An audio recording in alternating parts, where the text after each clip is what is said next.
Hola, bienvenidos a la Escuela Global de Resiliencia. El día de hoy vamos a ver un masterclass denominado Urbanización descontrolada, cambio de uso del suelo y clima cambiante. La amenaza silenciosa de nuevas epidemias y pandemias. Vamos a analizar en este masterclass cómo el cambio de uso de suelo, que ha sido impulsado por una urbanización descontrolada, sumado a los fenómenos asociados al cambio climático, ha venido aumentando paulatinamente los riesgos de la salud pública, específicamente en las áreas urbanas. Vamos a discutir cuál es el impacto precisamente de los factores que se interconectan para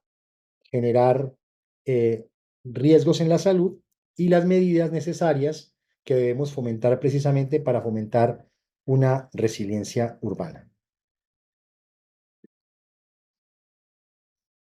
Según los especialistas que han trabajado los desastres de origen biológico, nos advierten de que estos serán más frecuentes, pronosticando el aumento y el surgimiento de nuevos patógenos y un cambio de comportamiento o mutuación de algunos que ya existen, precisamente por los factores asociados, entre muchas de las cosas, precisamente a los niveles de degradación ambiental y el cambio climático. La pandemia del COVID-19 se puede decir que es una advertencia. Esta pandemia fue producida por una cepa del coronavirus, SARS-2, que demuestra precisamente la naturaleza compleja del riesgo y la interrelación que se tiene entre el mundo urbanizado y la vida silvestre. La mayoría de estudios que se han desarrollado para sustentar cómo el cambio de uso de suelo puede generar riesgos en la salud pública, eh, han puesto de manifiesto un fuerte componente antrópico entre las principales causas que provocaron este virus de origen animal y que hicieron que se transmitiera a los humanos y se expandiera rápidamente a nivel mundial. Uno de los factores que vale la pena mencionar, que son fundamentales analizar, es la degradación del ambiente, asociado primero a la deforestación masiva. En los últimos 40 años se ha deforestado un área del tamaño de Europa y solo durante el siglo pasado la mitad de la selva tropical fue destruida. De la misma forma, hemos visto que existen cambios en la dinámica viral asociados precisamente al cambio del paisaje y a la invasión de los sistemas naturales que han modificado la dinámica misma de la transmisión de los virus. Ha traído enfermedades emergentes. Eh, Algunas estimaciones plantean de que el cambio de uso de suelo, precisamente por la conversión del bosque seco tropical en tierras agrícolas y granjas ganaderas, están asociados al 30% de las enfermedades que ya conocemos. Las granjas industriales y la transmisión de patógenos son factores que nos deberían preocupar, porque esta proliferación de granjas industriales a gran escala y específicamente eh, aquellas que están asociadas, por ejemplo, a la ganadería extensiva, eh, nos advierten específicamente que en su gran mayoría las especies domésticas que tenemos en estas granjas industriales pueden interactuar con animales silvestres que podrían convertirlos en huéspedes que podrían amplificar patógenos. Estas condiciones insalubres específicamente se dan cuando estos animales generalmente destinados al consumo en las ciudades eh, son alojadores de especies en condiciones insalubres y este es el caldo de cultivo ideal para que los patógenos salten hacia los humanos y esa brecha que existía entre el campo y la ciudad eh, pues se acorte. Otro factor importante que debemos considerar son los mercados húmedos y el comercio de animales salvajes. Esto es muy importante porque, como bien saben, en buena parte del mundo, muchos de los animales que son capturados o criados para el consumo son generalmente transportados, alojados y sacrificados y almacenados muchas veces en condiciones insalubres. Eso ya es un foco inicial para generar espacios de riesgo. Estos mercados húmedos y el comercio de animales salvajes que se dan en algunos países, que en general se usan para consumo o como mascotas exóticas, son específicamente los espacios ideales para que los virus que estos animales traen, los animales silvestres, eh, puedan dar un salto entre especies y de esa forma puedan originar epidemias y hasta pandemias, como lo vimos con el COVID-19. Y por otro lado, la falta o el relajamiento de normas en los países, pues hace que esto tenga mayor preponderancia y podamos estar al portas a que nuevas pandemias o epidemias se puedan ocasionar en el presente cercano. Hemos visto entonces cómo ha habido una globalización y expansión de patógenos a la vez que nos hemos vuelto más o hemos generado mayores interconexiones. Nuestra producción y los mercados se han globalizado, ¿sí? Y todo esto de la mano con el incremento de las rutas de transporte de todo tipo, de todos los medios de transporte, aéreo, marítimo, fluvial, terrestre, que hacen precisamente que esas fuentes primarias de los patógenos no se limiten a una zona específica, sino que tengan la posibilidad de salir de su zona de influencia y sobre ese aspecto entonces pueden llegar a muchos lugares del mundo. Todo esto lo que hace es generar una amplificación rápida de la expansión de los virus. Esto precisamente fue lo que permitió que el virus SARS-CoV-2 o COVID-19 se expandiera y trascendiera fronteras y se diera una propagación acelerada eh, prácticamente en 8 semanas que se propagó por todo el mundo y se propagó específicamente de extremo a extremo en una cadena de animales exóticos. Y eh, todo este brote rápidamente se expandió al transportarse en barcos, en trenes interconectados, que finalmente generaron una expansión rápida de estos patógenos y de este virus. Podemos decir que las enfermedades zoonóticas en América Latina y el Caribe son en general las que estamos acostumbrados a ver y escuchar y también a vivenciar, como el dengue, ¿sí? Es una enfermedad zoonótica con fuerte incidencia en América Latina. El Zika, que presenta otra amenaza zoonótica, la fiebre amarilla, que sigue siendo una preocupación en varios países de América Latina, y el paludismo, que es una enfermedad zoonótica que afecta significativamente a la población, ¿sí? Todo esto es importante decirlo porque estas enfermedades son precisamente o tienen unas causas que vamos a ver que están relacionadas específicamente con el cambio de uso de suelo y la urbanización acelerada. La transformación global del uso de suelo y al aumento de riesgos eh, está asociado específicamente o tiene una causa principal que es una expansión urbana de las ciudades que se amplían rápidamente sin control ni planificación, transformando en corto tiempo las áreas agrícolas y ecosistemas naturales en zonas urbanas o industriales. Todo esto finalmente trae un aumento de riesgo que está relacionado con la pérdida de los ecosistemas naturales al generar un proceso de urbanización descontrolada que reduce precisamente la capacidad de la naturaleza en sí para controlar el clima y las enfermedades eh, que en estos suelos y en la naturaleza misma están contenidos. Y obviamente vale la pena decir que el cambio de uso de suelo aumenta la vulnerabilidad de los espacios urbanos y de la población frente a enfermedades que están asociadas específicamente a esa situación.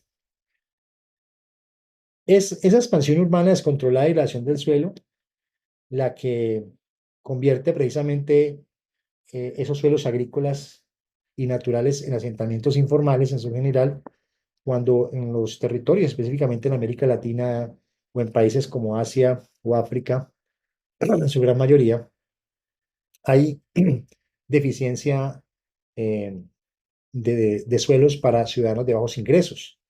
Entonces, los asentamientos informales se convierten en un caldo de cultivo para que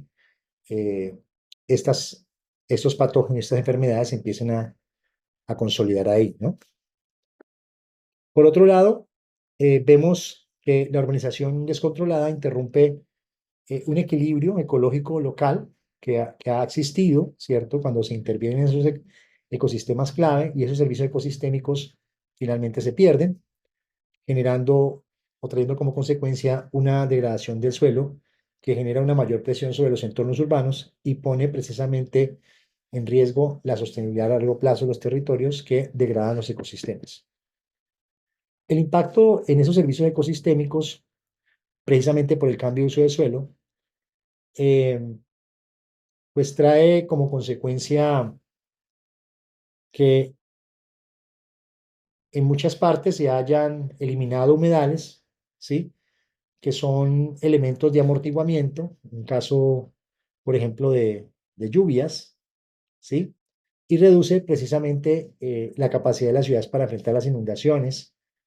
porque infortunadamente muchas de estas áreas humedales se desecan, por otro lado se rellenan, se construye encima y estos humedales naturales que han sido constituidos por la misma naturaleza, por su sabiduría,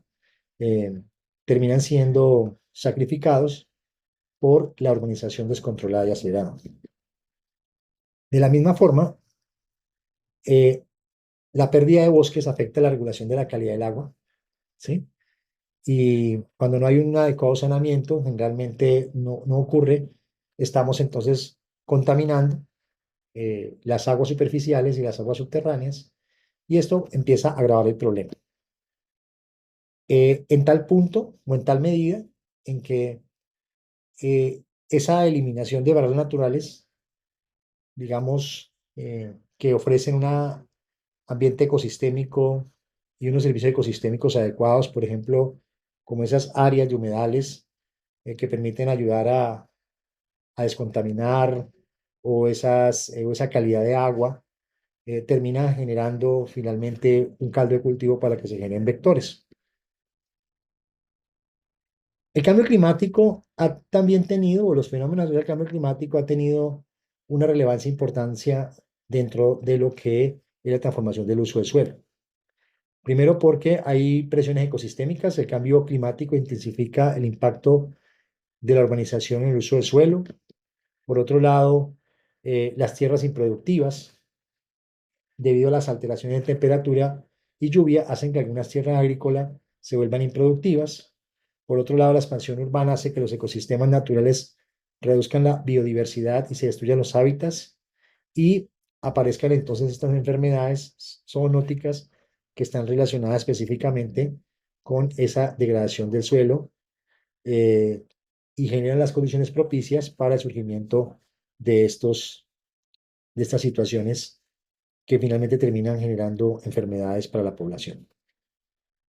Por otro lado, vemos cómo ha habido una expansión en ecosistemas sensibles y vemos también el riesgo de la salud pública, asociado a primera instancia a transmisión de enfermedades. Cuando entonces nosotros transformamos los ecosistemas sensibles como bosques, como humedales, se genera ese rompimiento de esa brecha que históricamente ha existido entre los seres humanos y los animales silvestres y aumenta entonces el contacto humano precisamente con las especies porque la frontera agrícola y la frontera ecológica se reduce y la frontera urbana se amplía, ¿sí? Y todo este contacto puede generar o facilitar transmisión de enfermedades zoonóticas, aumentando obviamente el riesgo, ¿sí? Y la expansión de esos ecosistemas es un factor que incrementa el riesgo sanitario en todas las zonas urbanas y afecta poblaciones que antes no estaban expuestas a estos patógenos, pues las vuelven expuestas. El COVID-19 es un ejemplo de las consecuencias del cambio del uso de suelo, ¿sí? La pandemia precisamente del COVID mostró cómo el cambio de uso de suelo eh, pudo facilitar la aparición de nuevas enfermedades. Esto se debe específicamente a que la expansión urbana de áreas naturales crea condiciones que permiten, como ya lo he advertido, lo he dicho, que se generen patógenos como el coronavirus, que pasen de los animales a los humanos, y cuando uno destruye los hábitats naturales, entonces eh, estos animales, o estas áreas, perdón, silvestres, donde hay animales de todo tipo, eh, cuando se rompe, digamos, esa brecha y se generan esas interacciones, pues lo que estamos haciendo es aumentar el contacto del humano con esa fauna, lo que aumenta específicamente el riesgo de transmisión de enfermedades infecciosas que pueden convertirse en pandemias como lo que ya ocurrió en el año 2019-2020. Esto finalmente termina en aumento de enfermedades por vectores en las ciudades, eh, debido precisamente a la transformación de humedales y áreas naturales de zonas urbanas que alteran los hábitos de insectos como mosquitos, proliferan vectores, o sea, facilita la proliferación y el surgimiento de mosquitos en áreas residenciales, aumentando el riesgo de enfermedades transmitidas como el dengue, el Zika, que son enfermedades que se han visto incrementadas cada vez más en las ciudades, o sea, cada vez es más común tener este tipo de enfermedades, ya que la frontera urbana sigue creciendo hacia esas zonas ecosistémicas, donde entonces se rompen las cadenas tróficas que, y se genera una interrelación mucho más directa con la fauna silvestre, que termina entonces generando eh, una interacción que finalmente puede afectar a los seres humanos. Y debido precisamente al inadecuado manejo y a la inadecuada urbanización, finalmente los sistemas de saneamiento no son los mejores en función del manejo de las aguas hervidas, en función de los sistemas de drenaje, eh, para evitar de que se estanque el agua, que es en ocasiones o en su gran mayoría, es el agua estancada la que finalmente termina siendo el caldo de cultivo para que se generen vectores de todo tipo, virus y enfermedades. También podemos decir que el efecto del cambio climático, el uso del suelo en la calidad del aire y el agua es muy importante porque eh, los ecosistemas naturales de por sí actúan como filtros que mejoran la calidad del aire y el agua. Pero cuando estos ecosistemas son degradados por la urbanización, sin planificación, ningún control, pues finalmente estamos quitando, o dejando desprovisto, perdón, estos filtros que nos protegen. De la misma forma, la infraestructura urbana reduce la capacidad de filtración de los ecosistemas, ¿sí? Podemos decir aquí que más pavimento y en general pavimentos que no son permeables, sino que son impermeables, permite entonces de que no haya una capacidad de filtración, infiltración y el rompimiento del ciclo del agua se pierde, ¿sí? O se altera, y eso hace finalmente que esa urbanización, la infraestructura misma urbana, se convierta en un problema difícil cuando no se tiene en cuenta dentro de las medidas de reducción del riesgo. De la misma forma aumenta la contaminación del aire y del agua, porque entonces estamos generando urbanizaciones que satisfacen una necesidad de vivienda, pero en esa satisfacción de necesidad de vivienda, pues tenemos que incorporar sistemas de movilidad, eh, sistemas de alcantarillado, sistemas de acueducto, y entonces áreas que no estaban ocupadas hoy se ocupan de manera densa, y entonces se empieza a generar eh,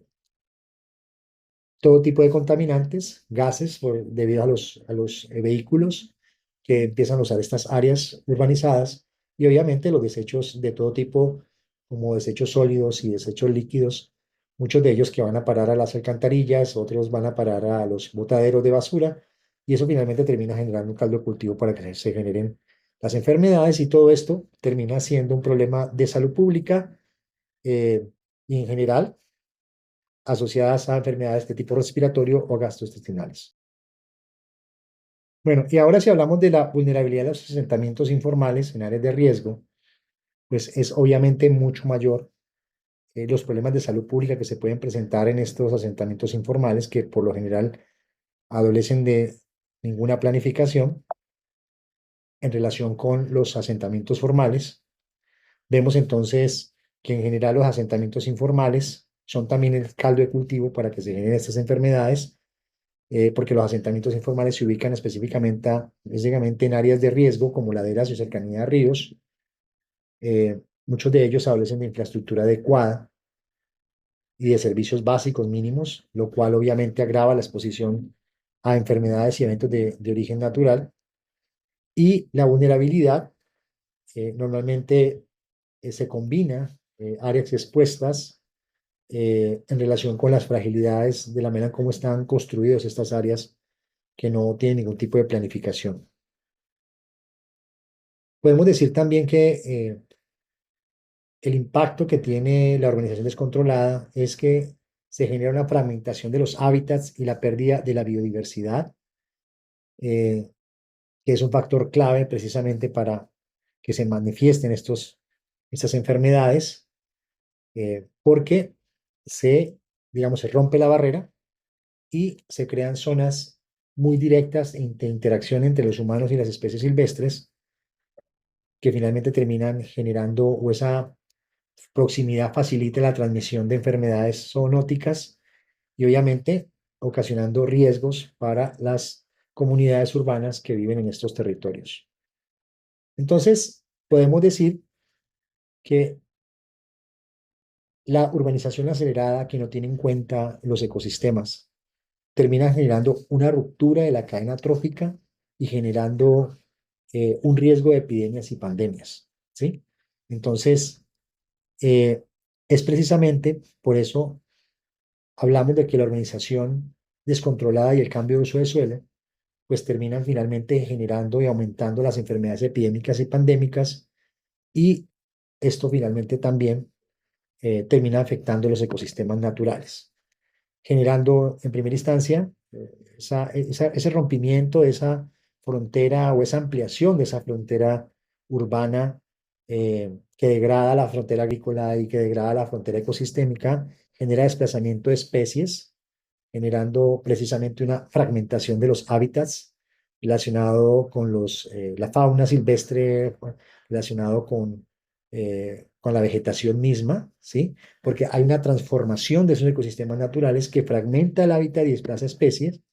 Además, hay una pérdida de la biodiversidad, ¿sí? Se reduce esa biodiversidad eh, debido a que en el proceso mismo de urbanización se eliminan esos depredadores naturales y favorece especies, específicamente reservorio de enfermedades que aparecen porque aquellos eh, depredadores naturales que normalmente están en los mismos ecosistemas para controlar las posibles enfermedades, pues desaparecen, ¿sí? Huyen, se desplazan y finalmente son aquellas especies que pueden que al generar un contacto humano, pueden ocasionar esas enfermedades de las que estamos hablando. Y eso finalmente ocasiona que haya una proliferación de reservorios, es decir, de reservorios de posibles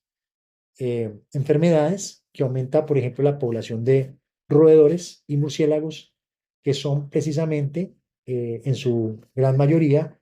los potenciales portadores de patógenos zoonóticos y ese es digamos, una primera línea de entrada primera línea de contacto que puede tener, ya sea con estos animales roedores o murciélagos, con las especies domésticas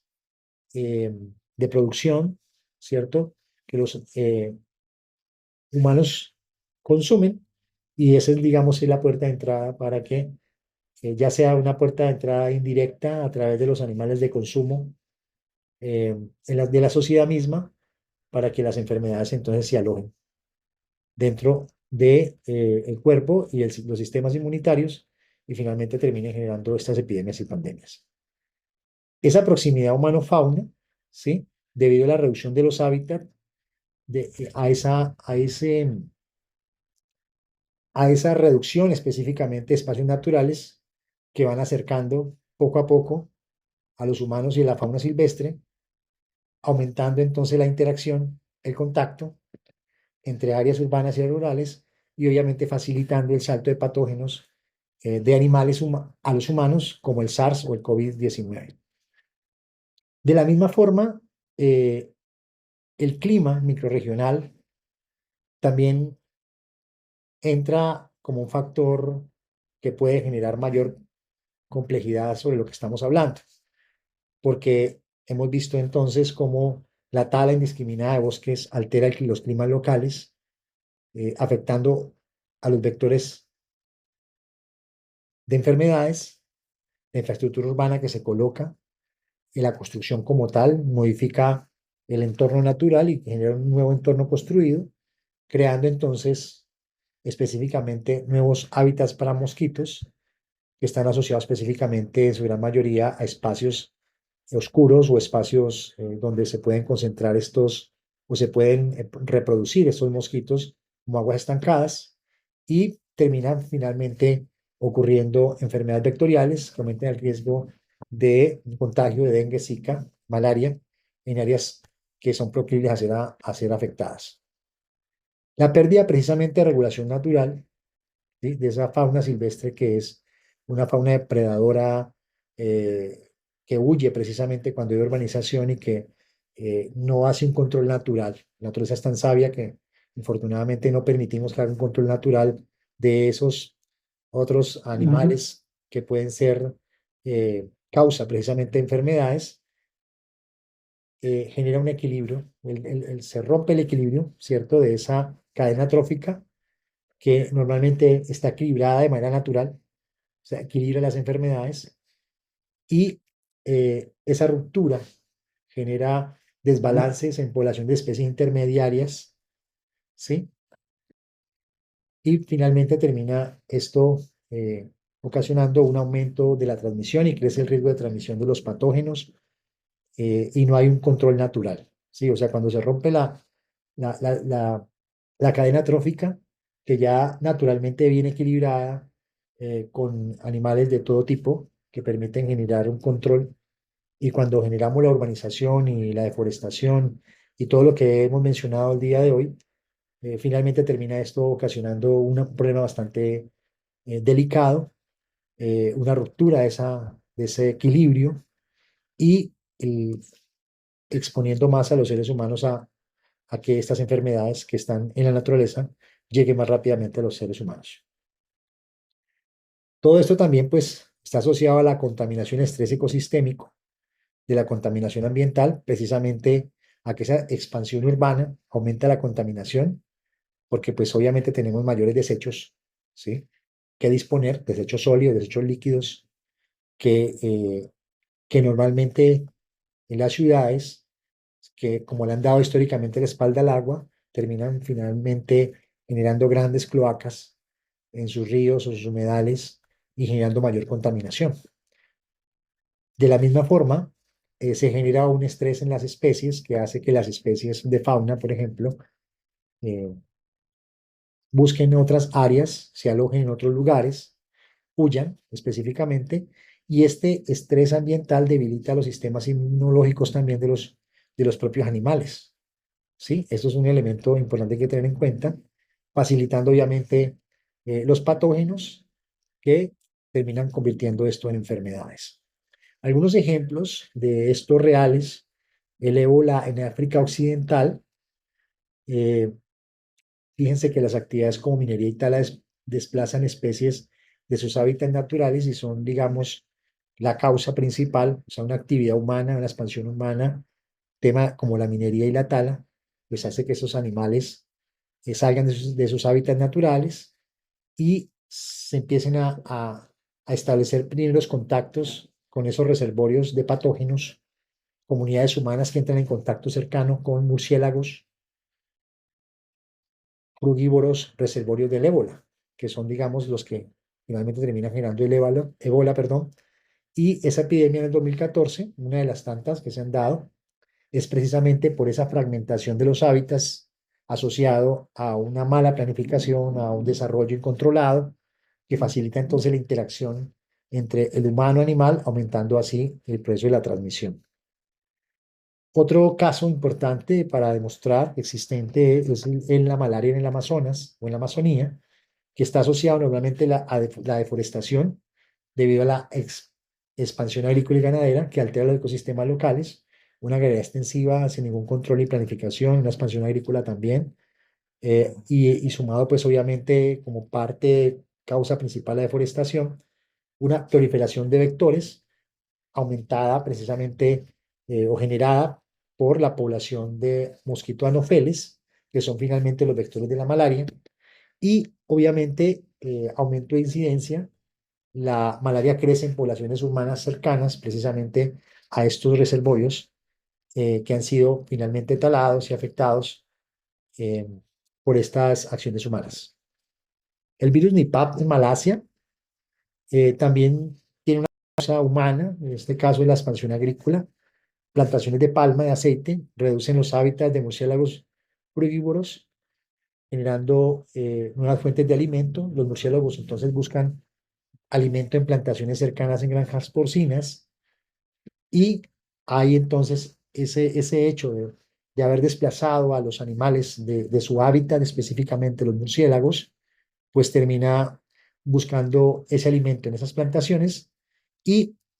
la transmisión a los humanos se hace a través de los cerdos, que son los huéspedes intermedios que reciben los patógenos, la enfermedad, facilitando entonces la transmisión a los humanos porque los humanos finalmente terminan consumiendo los cerdos. Otro ejemplo es la enfermedad de Lyme en Estados Unidos, que se dio por una expansión suburbana eh, debido a la fragmentación de los bosques que reduce los hábitats precisamente de los depredadores como los zorros, generando un aumento de reservorios donde hay patógenos, es decir, crece la población de ratones de patas blancas eh, y reservorios de Borrelia burgdorferi, y obviamente se da la propagación de las enfermedades, eh, aumentan las garrapatas que están infectadas específicamente y que finalmente esas garrapatas terminan infectando, poniendo contacto con los seres humanos e infectando a los seres humanos. Y uno que es muy clásico y conocido, el dengue en América Latina y el sudeste asiático, se da precisamente por la urbanización rápida, expansión urbana no planificada, que crea muchas condiciones ideales para los mosquitos Aedes aegypti, que normalmente toman como punto de reproducción eh, aguas estancadas. Ustedes saben que los problemas de agua en muchas zonas de América Latina y el Caribe son bastante, y en el sudeste asiático, son bastante preocupantes. Entonces, la falta de planificación, la falta de sistemas de drenaje, la falta de control de salubridad pública, pues finalmente genera un caldo de cultivo para generar grandes criaderos de mosquitos que finalmente terminan generando, valga la redundancia, brotes recurrentes, ¿sí? Ciudades, por ejemplo, como Recife, en Brasil sufren brotes frecuentes de dengue y zika, y el chikungunya precisamente asociado a la urbanización descontrolada, sin control ni planificación, con deficiencias de infraestructura, con un deficiente manejo de control ambiental de las aguas servidas, etcétera. Y si usted le suma a esto cambio climático, los fenómenos asociados, ya sea la sequía o ya sea las lluvias extremas, las sequías extremas, pues se convierte todavía en un cóctel bastante mortífero, podríamos decir, que afecta la salud pública. El virus de Hendra en Australia también se da precisamente porque hay una pérdida del hábitat asociado a la urbanización que reduce las áreas de alimentación de los murciélagos. O sea, al quitarle las áreas desde alimento a los murciélagos, pues ellos buscan nuevas fuentes de alimento en tierras agrícolas, entonces ya ahí se rompe una brecha, una barrera, y hay una transmisión interespecies, aumenta el contacto con caballos y entonces se facilita la transmisión del virus. Todo esto tiene que ver también con un proceso que a la par se vive, que es la rápida urbanización, y si a esto le sumamos entonces eh, los efectos y los fenómenos del cambio climático, pues exacerban precisamente los impactos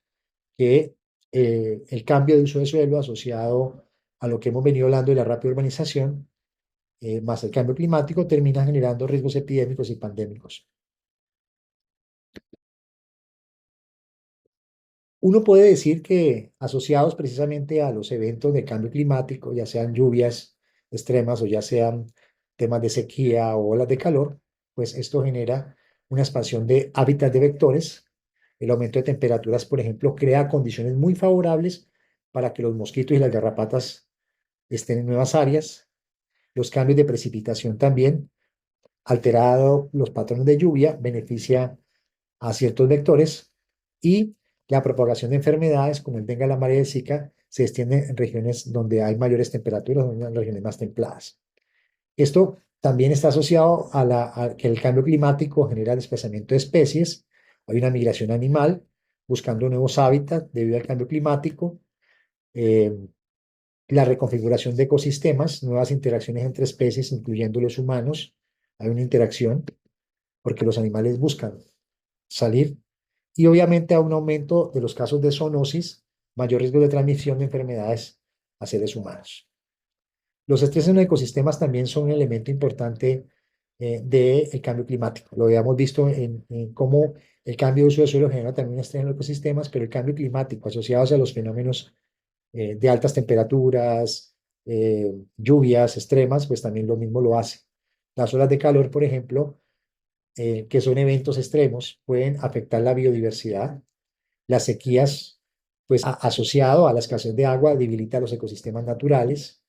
y la pérdida misma de la biodiversidad, pues que hace que los asociados al cambio climático desaparezcan esos depredadores naturales que son los que permiten hacer un control de los portadores de los patógenos. Los fenómenos climáticos extremos, como huracanes, que ustedes saben, pueden destruir comunidades y afectan el saneamiento básico cuando estos se manifiestan. En el proceso ya, digamos, después de la ocurrencia de un huracán, vemos que grandes cantidades de área, de terreno pueden quedar inundadas y todo esto afecta el saneamiento porque hay una contaminación del agua con diversos productos, ¿sí? Por otro lado, las inundaciones generadas por esos huracanes también, o generadas por desbordamiento de ríos o lluvias extremas, pues aumentan la incidencia de enfermedades transmitidas por el agua cuando el agua no tiene para dónde correr, cuando el agua se estanca, y obviamente las sequías que afectan la disponibilidad del agua potable genera otro problema de sanidad o de saneamiento de salubridad pública que está en relación precisamente si no hay agua, pues el saneamiento se dificulta para, por ejemplo, el lavado de manos, generando finalmente problemas de enfermedades gastrointestinales. Viene entonces que el cambio climático genera una alteración de los ciclos reproductivos, eh, porque lo que se ha visto, lo que se ha estudiado es que hay un acortamiento del ciclo de vida de los vectores, complementan su desarrollo más rápidamente porque hay unos eventos periódicos, hay un aumento de la tasa reproductiva, mayor número de generaciones de vectores por año y incremento de población, cada vez más vectores, porque hay más áreas vulnerables y entonces tenemos áreas donde el riesgo de transmisión es más alto. Y todo esto finalmente termina generando un impacto en la seguridad alimentaria, en los productos y alimentos, entonces afectando los cultivos, la ganadería, la salud nutricional, debido a que la inseguridad alimentaria, y ahí viene un elemento importante que se suma entonces a la capacidad que tiene el cuerpo de los seres humanos, sus sistemas inmunitarios para soportar, digamos, las enfermedades, y miren cómo esto se va interrelacionando, el cambio climático, el cambio de uso de suelo, eh, al haber impactos graves en la agricultura y la ganadería, la salud nutricional se puede ver afectada porque puede ser que no haya alimento, o el alimento es escaso, o el alimento no es de buena calidad, y la inseguridad alimentaria misma, por no alimentarse bien, pues genera un efecto relacionado con el sistema inmunológico, ¿sí? Que es el caldo de cultivo, ¿sí? De precisamente relacionado con la posibilidad entonces a tener un sistema inmunológico bajo asociado a los efectos del cambio climático por una inadecuada o mala nutrición, termina generando entonces un riesgo zoonótico precisamente en estas áreas que hemos hablado, donde se generan estos vectores y esto se expande específicamente en áreas donde hay población humana. También los desplazamientos y migración asociados a los diversos conflictos y específicamente a las condiciones climáticas extremas obligan a las personas también a abandonar sus hogares, a cambiar de hábitat, creando en muchas ocasiones hacinamiento en áreas urbanas y campamentos de refugiados, donde también entonces es un espacio donde se pueden generar y se pueden ocasionar enfermedades, ¿sí? Generando condiciones precisamente sanitarias deficientes que facilitan la propagación, obviamente, de cualquier virus. Entonces, ¿cuál sería la solución o cuáles serían las estrategias o las propuestas para hacerle frente a esta urbanización descontrolada que genera el cambio de uso de suelo y que finalmente en el marco del cambio climático termina siendo el caldo de cultivo para generar o ocasionar epidemias y pandemias? Entonces, algunas estrategias de estas las vamos a mencionar. Bueno, es importante hacer un uso eficiente del suelo.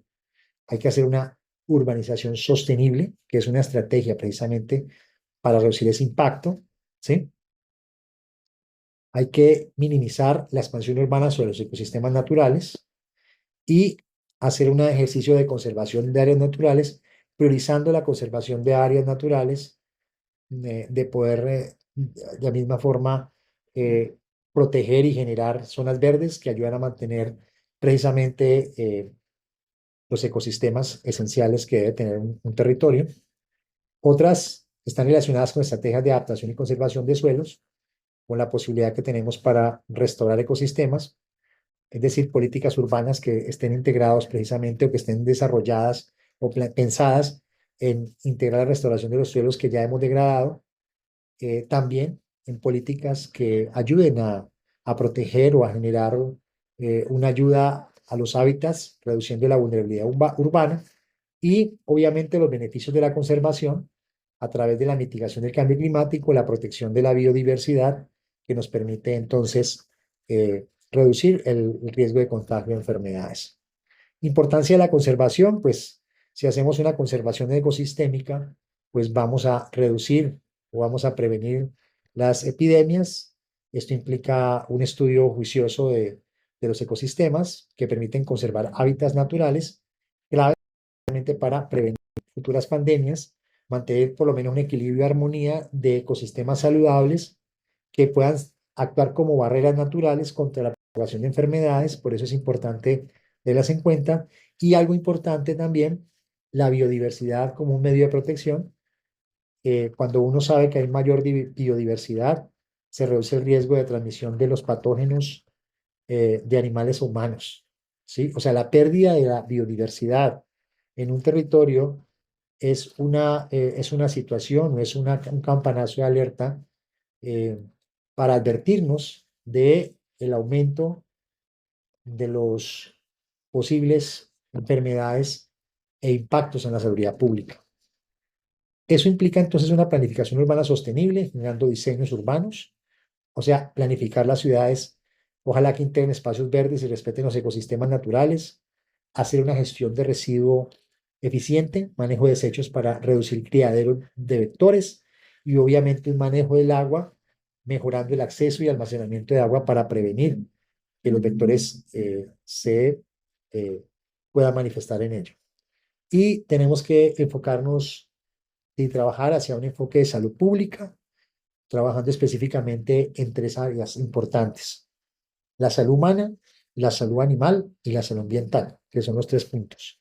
Cuando hablamos de la salud humana, vamos a prevenir enfermedades. Cuando hablamos de la salud animal, vamos a hacer control de zoonosis. Y cuando hablamos de la salud ambiental, es la conservación de los ecosistemas. Pero también tenemos que hablar en la salud humana de la vigilancia epidemiológica, o sea, una observación. En la salud animal, cómo vamos a garantizar el bienestar animal. Y en la salud ambiental, cómo vamos a proteger, restaurar, mejorar, incorporar la biodiversidad. También entonces podemos hablar en este ejercicio de hacer una planificación urbana sostenible, de poder hacer entonces una zonificación eh, para determinar los ecosistemas críticos y poder definir en los planes de ordenamiento territorial de las ciudades, si existen, o en los programas de uso de suelo, cómo protegemos esos ecosistemas y mantenemos corredores ecológicos como barreras naturales para protegernos de las enfermedades y también de los efectos del cambio climático. Espacios verdes y urbanos que beneficien la biodiversidad y la salud pública y la infraestructura verde que contribuya a la urbanización resiliente y a disminuir las temperaturas de las ciudades, es decir, disminuir las islas de calor. Todo esto finalmente tiene que ir de la mano de un proceso de conservación y restauración ecológica como la reforestación, que mitiga el impacto de la urbanización en los ecosistemas, y la restauración de humedales, o sea, ojalá pudiéramos recuperar los humedales para tratar de volver a recuperar y conservar los servicios ecológicos que normalmente o regularmente estos ecosistemas tienen, y de esta manera podemos empezar también a regular las posibles enfermedades. Invitar también a reducir la deforestación, y esto permite limitar el cambio de uso de suelo, protegiendo áreas de importancia ecológica de agricultura y ganadería, hacer una agricultura nueva, regenerativa, para reducir la presión sobre los ecosistemas naturales, y hacer un proceso de agroforestería combinando árboles y cultivos para proteger precisamente las especies y el suelo. También entonces implica hacer un control de vectores y saneamiento, digamos, en las áreas donde ya está el problema, a través de eh, definición de infraestructuras, determinación de infraestructuras clave que generan beneficios. Entonces, por ejemplo, eh, mejorar el acceso a agua potable, ¿sí? Que previene enfermedades infecciosas, mejorar el saneamiento básico, que tiene que ver con mejora de la salud comunitaria, y obviamente el manejo de residuos, tanto líquidos como sólidos, que elimina, perdón, los sitios de reproducción de mosquitos, que son, digamos, la fuente obviamente de las enfermedades. De la misma manera, esto tiene que ir eh, eh, conectado con normas y políticas ambientales, con regulaciones estrictas que permitan que controlen el cambio de uso de suelo y la construcción, de fiscalización, previniendo la deforestación y la acción ambiental, y el uso de energías renovables para reducir las emisiones de gas de efecto invernadero que ayudan a mitigar el cambio climático. Obviamente todo esto tiene que ir de la mano de educación y participación comunitaria a través de programas de educación ambiental, enseñar la importancia de esto que hemos hablado, de conservar el entorno y la biodiversidad, de hacer gestión del riesgo continua, preparando a las comunidades para prevenir enfermedades, la transmisión, y participando en la toma de decisiones, involucrando a las comunidades en proyectos tanto de conservación como de restauración. Y siempre hay que desarrollar un monitoreo de vigilancia a través de establecer monitoreos que permitan ver los cambios de los ecosistemas y la población de vectores, a través de análisis epidemiológicos también, que permitan entonces hacer un control, prever brotes, ¿sí? Permitir respuestas rápidas ante amenazas de enfermedad, es decir, no dejar que el problema, que una epidemia se convierta en una pandemia, como lo que ocurrió con el COVID-19. Y tenemos que generar un proceso de investigación continua, permanente, para estudiar la relación que existe entre los efectos del cambio climático, los fenómenos asociados, el uso del suelo y las enfermedades. Entonces, para finalizar, ¿cuáles son los desafíos para la reducción del riesgo de desastre urbano entre epidemias y pandemias? Entonces, hemos visto cómo el riesgo actualmente se concentra en centros urbanos, y todo esto genera unos desafíos bastante grandes, ¿sí? Por eso es importante generar una comprensión de lo que significa lo urbano. Eh, Estos procesos emergentes que aparecen relacionados con lo que hemos hablado acá, que normalmente no se tocan, que es el tema del cambio de uso de suelo, las enfermedades asociadas, etcétera, implica entonces entender que este fenómeno es un fenómeno complejo, que hay que mirar la interrelación de los factores territoriales, sociales, económicos, políticos, ambientales, y ver también cómo la presión del cambio climático en las ciudades de las regiones es cada vez más evidente, lo que hace que reconfigure el riesgo y sea dinámico, demarcando precisamente una nueva perspectiva de abordaje hacia adelante. Sabemos que el riesgo urbano es complejo porque hay una interacción entre lo global, lo nacional, lo subnacional, y obviamente el riesgo urbano está asociado también a un modelo de desarrollo imperante o dominante que generalmente ha estado en pro digamos, de motivar eh, precisamente por la ganancia de la urbanización, de lo que significa urbanizar, la degradación ambiental, y esto está precisamente asociado al modelo económico, mecanismos de producción, consumo, ¿cierto? Y la degradación ambiental que afecta a la sostenibilidad urbana, y todo el tema de la migración climática que se empieza a dar, del desplazamiento climático, no solamente de los humanos, sino también de los animales, el crecimiento urbano y la escasez cada vez más de suelo urbano seguro, ¿sí? Desde todo punto de vista, que reconfigura precisamente los patrones de riesgo. Esto es importante porque la mirada que tenemos que tener para intervenir el riesgo urbano es una mirada sistémica. El concepto de riesgo sistémico lo introdujo precisamente o se evidencia en el informe de evaluación global de reducción de riesgo de desastres de las Naciones Unidas, el GAR 2019, que precisamente que enfatiza la necesidad de comprender y gestionar variables interdependientes y multidimensionales. O sea, ya no podemos ver que el riesgo es uno, sino que esos múltiples riesgos y que cualquier evento puede generar efectos concatenados como un efecto dominó, ¿cierto? Un efecto cadena o un efecto boomerang que finalmente termina generando impactos en los diversos sistemas, como lo generó el COVID-19. El COVID-19 es un, un evento complejo que tiene una dimensión sistémica eh, en las ciudades, y tanto de lo local, lo regional, lo global, ¿cierto? Tiene diversas escalas y por eso es complejo, porque impactó diversos sistemas, sistema de salud pública, el sistema social, el sistema económico, el sistema político. Y algo importante es que lo que vemos en la vida real es que se evidencia todavía una falta de autonomía en las ciudades, en la toma de decisiones y la complejidad de la gestión urbana porque hay desconocimiento de estas temáticas, de cómo abordarlas. Y en ese marco, pues tenemos que enfrentar, además del cambio de uso de suelo, que es un componente y un factor preponderante para que se generen este tipo de enfermedades y se generen este tipo de situaciones relacionadas con la seguridad pública, pues tenemos que establecer o tener en cuenta a qué nos tenemos que enfrentar, ¿sí? El informe del RAR, el reporte de reducción de riesgo de desastre para la región del año 2021, nos dio un panorama importante hasta el año 2030, que son, yo digo, las bases fundamentales para trabajar, porque nos está advirtiendo, nos alertan. Entonces, vemos cómo, si hablamos de los desafíos climáticos asociados, por ejemplo, a incendios urbanos forestales, vemos los ejemplos de Valparaíso en el año 2014 y en la costa este de Estados Unidos, y en 2020 muestran daños sin precedentes, el aumento de temperaturas en 2019 específicamente en muchos países, 24 de la región de América Latina y el Caribe experimentaron temperaturas extremas, perdón, muy cálidas, que,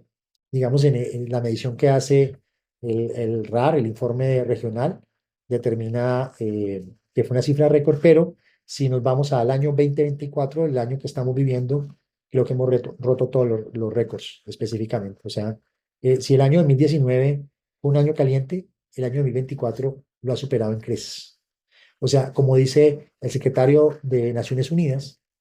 el señor Guterres, pasamos del calentamiento global a la evolución global. Y por otro lado, de acuerdo con los datos de este mismo informe, se espera que el riesgo de inundaciones, se espera que para el año 2030, el suelo expuesto a inundaciones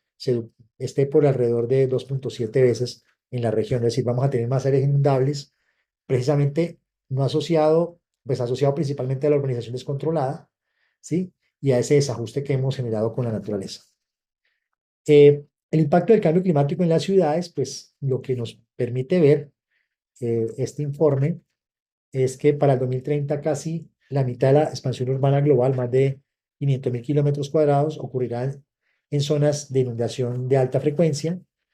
Vamos a tener ciudades costeras en el Caribe, las islas, ciudades del delta del Amazonas, donde el 70% de la población será mayormente impactada. Lo estamos viendo hoy, precisamente con el caso del Amazonas, que está seco específicamente. Y esto ya lo estamos viendo, previendo, eh, la escasez de agua se va a agudizar más. Lo estamos viendo en la ciudad de Bogotá, en la ciudad capital de Colombia, donde tenemos ya racionamientos de energía precisamente por la escasez de agua. Perdón, racionamientos de energía y racionamientos de agua. También entonces, esto trae unos retos importantes frente a lo que hemos venido hablando relacionado con amenazas biológicas y migración climática. Entonces tenemos desastres biológicos, ya lo dijimos, digamos que se pronostica surgimiento de nuevos patógenos, mutaciones que requieren entonces que integremos las amenazas biológicas en la gestión del riesgo de desastre. Todo esto va a generar más desplazamiento y en el caso del climático se estima que más de 17 millones de personas podrían ser desplazadas por el clima en América Latina al 2050 y vamos a tener un impacto urbano bastante grande. La urbanización acelerada, la sobrecarga de infraestructura básica aumentan la vulnerabilidad de todas las zonas. También necesitamos romper un desafío o trabajarse un desafío sobre gobernanza urbana, porque nuestros modelos actualmente son obsoletos, no han evolucionado al ritmo de los procesos de urbanización. Creo que falta una conciencia más clara por parte de los que gobiernan. Hay una gestión fragmentada, se hacen pedacitos, ¿sí? Normalmente se trabaja en temas de reacción, más no en la prevención. La gestión urbana es muy deficiente y no corresponde a las realidades actuales de las ciudades y las consecuencias, pues esto genera conflictos políticos, falta de coordinación, ineficiencia de infraestructura y desigualdad en servicios públicos y al final ocurrencia de desastres, epidemias y pandemias. Y todo esto tiene que ver entonces con esa limitación de planificación urbana. Primero, hay una limitación en términos de alcance territorial,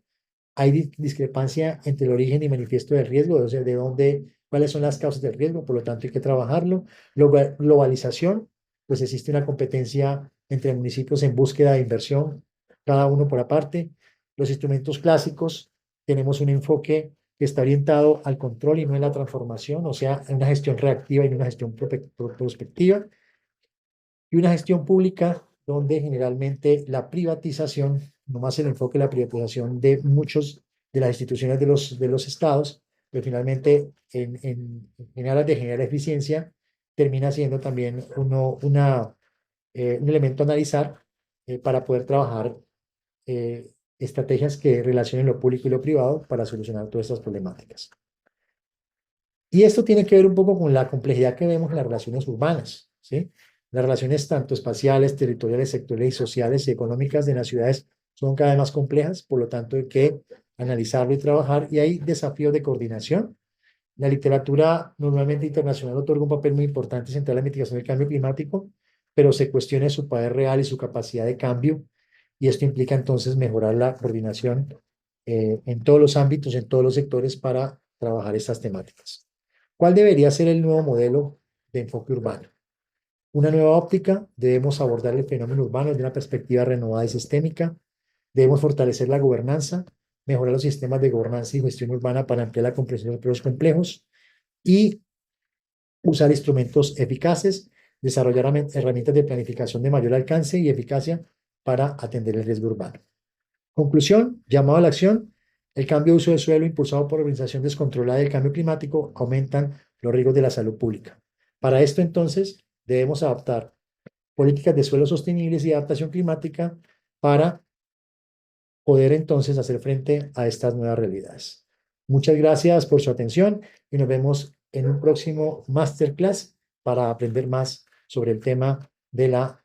reducción del riesgo de desastre y la resiliencia y el riesgo urbano. Muy amables.